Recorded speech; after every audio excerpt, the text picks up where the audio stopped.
নমস্কার, শখের রান্নাঘরে সবাইকে স্বাগত। দেখুন আজকে রুই মাছ, এটা 2.5 কেজি রুই মাছ ছিল। আমি যটা লাগবে সেরকমভাবেই নিয়েছি, 9 পিস মতো নিয়েছি আমাদের। তো নুন আর হলুদ আর সরষের তেল দিয়ে ভালো করে মাখিয়ে কিছুক্ষণের জন্য রেখে দেব মাছটাকে। কিছুক্ষণ রাখলে বেশ ভালো লাগবে খেতে, নুনটাও ঢুকে যাবে ভালো। তো দেখুন কড়াইতে সরষের তেল দিয়েছি, গরম হয়ে গেছে। আজকে কিন্তু বানাবো কি এখনো কিছু বলিনি। তো আজকে করব। এখন তো শীতকাল, তো ফুলকপি দিয়ে তো মাছের ঝোল আমরা খেয়েইছি, আমি শর্টসে দেখিয়েওছি। তো আজকে বানাবো কিন্তু ওলকপি দিয়ে রুই মাছ। তো দেখতে থাকুন কেমন করে কি বানাই।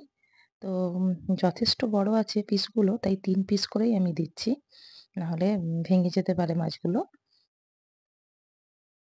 দেখুন প্রায় মাছগুলো ভাজাই হয়ে গেছে। খুব মুচমুচে লাল করে ভাজলে মাছের টেস্ট পাওয়া যায় না। মোটামুটি একটা ভাজা হয়ে গেছে ঝোলের খাওয়ার মতো। তো ভাজা এক পার হয়ে গেল। আমি 3 বার এবার ভেজে নেব কড়াই। তো আরেকবারও আমি দিয়ে দিলাম। এখন কিন্তু শীতকালে ওলকপি বলুন, ফুলকপি বলুন, বাঁধাকপি বলুন, সব সবজি কিন্তু খুব ভালো লাগে এখন খেতে। স্বাদটাও হয় অসম্ভব সুন্দর, বেশ মিষ্টি স্বাদ থাকে। তো দেখুন আরও একবার কিন্তু মাছগুলো ভাজা হয়ে গেছে। আমি 3 বারে, টোটাল 3 বারে 3টে করে আমি মাছ ভেজে নিচ্ছি। রুই মাছটা ছিল নদীর মাছ। তো মাছটা খুব টেস্টি, অসম্ভব মানে মিষ্টি মাছ। এত বড় রুই মাছ তো সত্যিই খুব ভালো লাগে খেতে। তো দেখতে থাকুন কিভাবে কি বানাচ্ছি।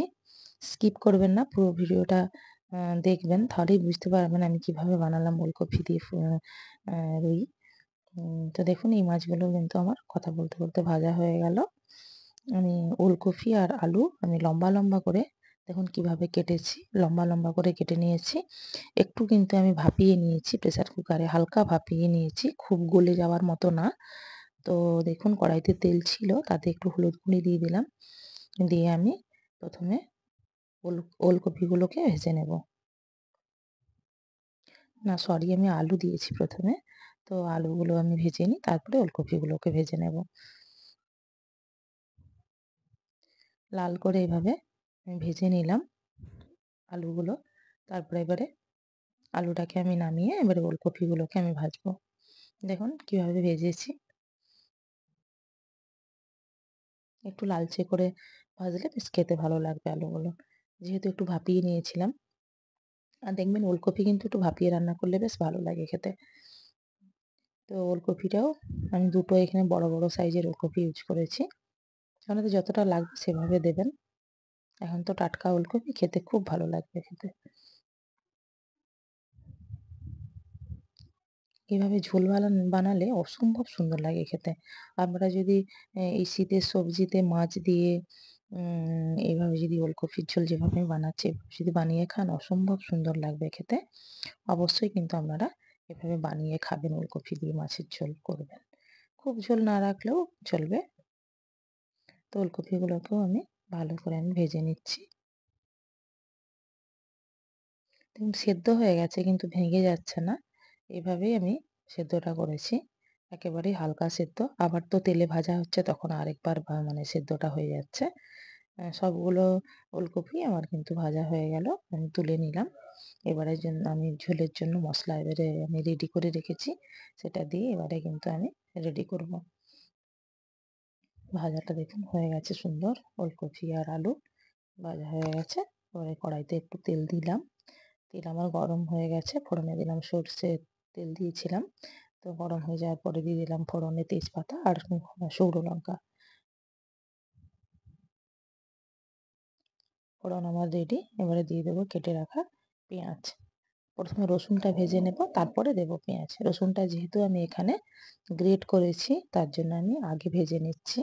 পেস্ট করলে পরে দিলেও চলতো, তো ওই জন্য আমি আগে এটা ভেজে নিলাম রসুনটা। রসুনটা একটু লাল হয়ে ভেজে নেওয়ার পরে দিয়ে দিচ্ছি কুচিয়ে রাখা পেঁয়াজ। এখানে আমি মিডিয়াম সাইজের 4টে পেঁয়াজ দিয়েছি, যেহেতু 9 জনের তরকারিটা করব, তো বেশি করে একটু পেঁয়াজ লাগবে, মাছের পরিমাণটাও বেশি আছে, সবজি আছে বেশি করে।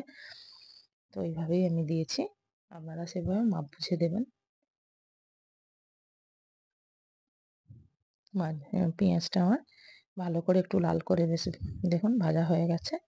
এরপরে দিয়ে দিলাম হলুদ গুঁড়ো, ধনে গুঁড়ো ১ চা চামচ, আর দিয়ে দেবো ১ চা চামচ জিরে গুঁড়ো, আর দিয়ে দেবো কাশ্মীরি রেড চিলি পাউডার ছোট চামচে ২ চামচ। আপনারা এটা দিতেও পারেন, নাহলে স্কিপ করতে পারেন। মশলাটা একটু আমি নেড়ে নিচ্ছি, নেড়ে নিয়ে সামান্য একটু জল দিয়ে কষিয়ে নেব। পুড়ে যেতে পারে, তার জন্য একটু সামান্য আমরা জল দিয়ে একটু কষাবো এটাকে।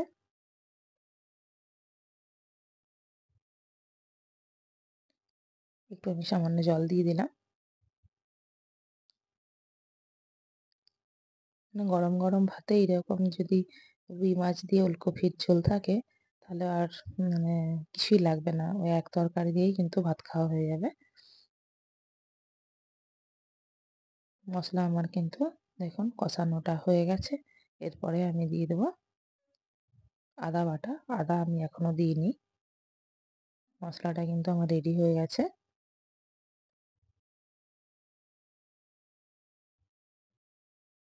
ভালো করে আমি কষিয়ে এরপরে দিয়ে দিলাম আমি এখানে বড় মানে চা চামচের ধরলে এখানে ২ চামচ আমি আদা দিয়েছি ভর্তি, আর ছোট চামচের ৪ চামচ।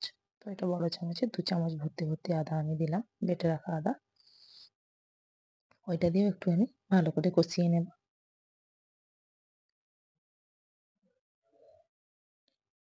মশলাটা কিন্তু মানে যেকোনো রান্নার দেখবেন মশলাটাই মেন। মশলাটা যদি সুন্দরভাবে কষানো যায় না, রান্নার টেস্ট খুব সুন্দরই হয়। দেখুন মশলাটা কিন্তু কষানো হয়ে গেছে। তো আমি আবারও আরেকটু জল দিয়ে ভালো করে আমি কষিয়ে নিলাম। অনেক লং হয়ে যাচ্ছে ভিডিওটা, তাই খুব বেশি করে আমি দেখাতে পারলাম না। তো দেখুন এবারে ভেজে রাখা হচ্ছে ওলকপি আর আলুটা দিয়ে দেব।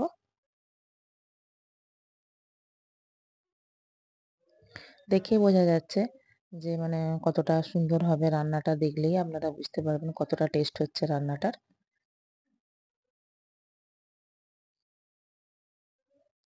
দেখুন কিভাবে আমি বানাচ্ছি, আর দিয়ে দিলাম স্বাদ মতো নুন। আমি সবজি যখন সেদ্ধ করেছিলাম আমি হালকা নুন দিয়েছিলাম, খুব বেশি আমি দিইনি, কারণ জলে তো সেদ্ধ করা হয়েছে, জলটা ফেলে দেওয়া হয়েছে, তাই নুন জল অটোমেটিক বেরিয়ে গেছে। এবারে ঝোল যেমন করব সেই অনুযায়ী আমি জলটা দিয়েছি, নুনটা দিলাম। এবারে আমি পরিমাণ মতো জল দিয়ে দেব। আরও একটু আমি জল দেব।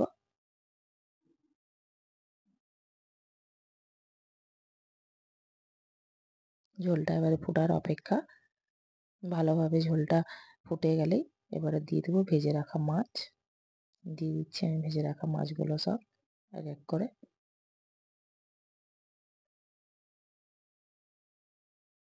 মাছটা এত বড় ছিল, মানে কি বলবো, আমি নিজে হাতেই কেটেছি মাছটা। খুব সুন্দর ছিল মাছটা, মাছটা খুব টেস্টি। আমরা খেয়েছি, খুব মিষ্টি স্বাদের মাছ। যেহেতু এটা নদীর মাছ, তার জন্য এত টেস্ট আরও। দেখুন ঝোলটা আমি মাছ দিয়ে কিন্তু আমি ঝোলটা অনেকখানি ফুটে গিয়েছিল। তারপরে চিরা কাঁচা লঙ্কা আমি দিয়ে দিলাম। চেরা কাঁচা লঙ্কা আপনারা দিতেও পারেন, নাও দিতে পারেন, তবে চেরা কাঁচা লঙ্কা দিলে কিন্তু খুব সুন্দর একটা বেশ ক্যাপসিকামের মতো একটা বেশ গন্ধ টেস্ট পাওয়া যায় কাঁচা লঙ্কার। খুব সুন্দর টেস্ট বেরোয়, একটা স্বাদ হয়, গন্ধটা খুব সুন্দর লাগে খেতে। ওই জন্যই আমি দিলাম, আপনারা না চাইলে না দিতে পারেন। এখানে কিন্তু কোনো গরম মশলা ফসলা দেওয়ার দরকার নেই, যেহেতু আমি ওলকপি দিয়েছি। ওলকপিতে গরম মশলা টশলা দিয়ে রান্না করলে না খুব ভালো লাগে না খেতে। তার জন্য কোনো কিছুই আমি কিন্তু ইউজ করলাম না, নর্মাল মশলা দিয়ে আমি বানালাম ঝোলটা। আর ওপর থেকে দিয়ে দেবো কুচিয়ে রাখা ধনেপাতা। ধনেপাতা না দিলে যেন অসম্পূর্ণ সব রান্নাটাই। শীতকাল মানেই ধনেপাতা দরকার। তো ধনেপাতা কেটে রেখেছিলাম, সেটাই আমি দিয়ে দিলাম ধনেপাতাটা। দেখুন কতটা সুন্দর লাগছে দেখতে, উপর থেকে দেখে মনে হচ্ছে খেয়ে নিই, তাই তো? তো অবশ্যই কিন্তু এভাবে বানাবেন, আর বানিয়ে জানাবেন কেমন লাগলো আপনাদের খেতে। কমেন্ট বক্সে কিন্তু জানাতে ভুলবেন না। আর দেখুন রেডি হয়ে গেছে। আমি রেস্টে ২ মিনিট মতো আমি রেখে দেবো স্ট্যান্ডিং টাইমে, তারপরে আমি ঢেলে নিচ্ছি। অবশ্যই আপনারা এইভাবে বানিয়ে খাবেন, আর আমাকে কিন্তু কমেন্ট বক্সে অবশ্যই কিন্তু জানাবেন। আর ভালো লাগলে অবশ্যই লাইক, কমেন্ট ও শেয়ার করবেন। নমস্কার।